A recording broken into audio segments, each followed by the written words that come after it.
میرے پورے مسلمانوں سے اپیل یہ ہے کہ ہم تمام کو ایک پالیسی اور ایک اصول بنانا چاہیے کہ ہمارے مسجدوں میں جو 65 سال کے اوپر ضعیف ہیں ان کو ہم روکے کم سے کم 1 جون کے پورے مہینے ختم ہونے تک، کیونکہ ان کے جسم میں امیونٹی کم ہو جاتی ہے، مختلف خدا نخواستہ اگر ان کو ڈائبٹک ہے، بیماریاں ہیں، تو باڈی میں وائرس سے مقابلہ کرنے کی طاقت کم ہو جاتی ہے۔ تو میں یہ اپیل کر رہا ہوں کہ 8 جون کو انشاءاللہ تو کھل جائیں گے، مگر کم سے کم جون کے ختم ہونے تک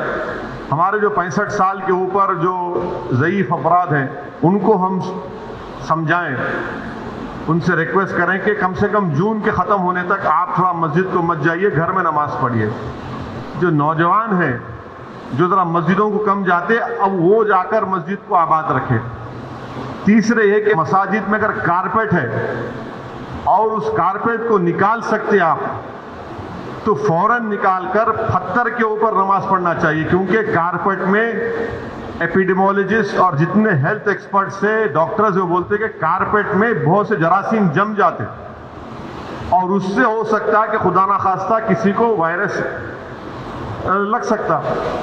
تو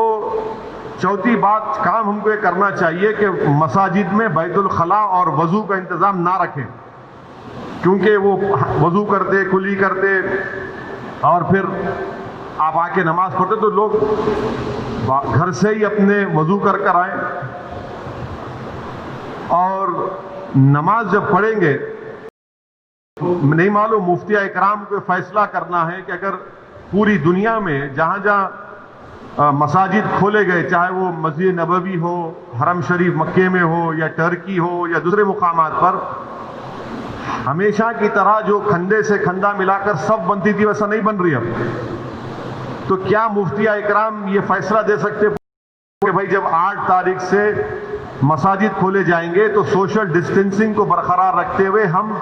سب بندی کریں نماز کی؟ یہ ہمارے مفتیوں کو سوچنا پڑے گا کتنا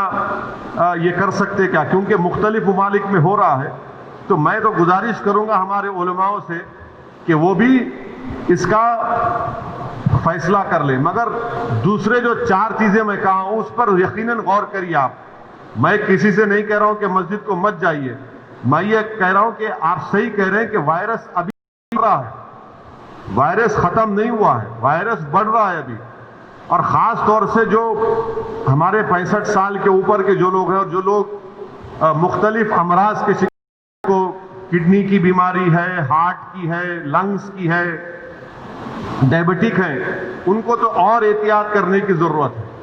بہت احتیاط کرنے کی ضرورت ہے ان کو، ان کی جان کو بچانے کا ہے۔ یقیناً ہم کو ایک روحانی اور قلبی سکون ملتا ہے جب ہم اللہ کے گھر میں جا کر سر بسجود ہوتے ہیں، مگر اسلام کی اہم تعلیمات بھی ہے کہ جان بچائیے، اور اگر خدا نہ خواستہ کسی کو یہ وائرس ہوتا ہے تو پھر ان کے گھر والوں کو ان سے جو ملاقات کیے، پھر ایک نیا سلسلہ شروع ہوتا ہے، پرائمری کانٹیکٹ کون تھے، سیکنڈری کانٹیکٹ کون تھے۔ یہ میرے احساسات ہیں، اور یہ اسی وقت ہوگا جب ہمارے تمام مفتیہ اکرام چاہے وہ کسی بھی مکتب فکر کے ہوں، وہ اس کا ایک اجتماعی طور پر نوٹ لے کر سب کو بتائیں۔